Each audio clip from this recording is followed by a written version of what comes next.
I'd like to talk now about the table that we have to count on.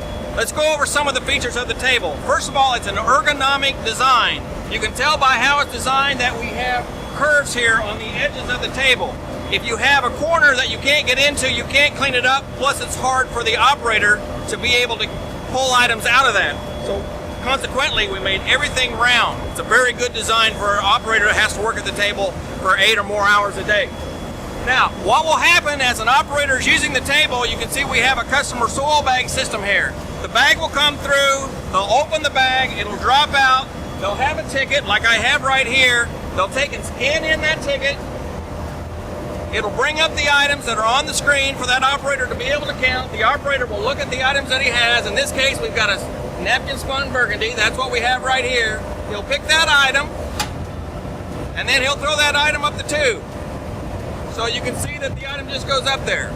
We designed those systems so we have what we call a very high factor of vacuum right here at the table. We have a very high grab factor. We want that linen item to be grabbed by that vacuum tube. Well, you'll find we call that a capture velocity, by the way, the velocity that we have at the tube. Some companies actually design around this capture velocity and put in a bell housing that actually evenly distributes that air. But the problem is that actually works against production at the table. So you want to be able to have that high capture velocity at the table.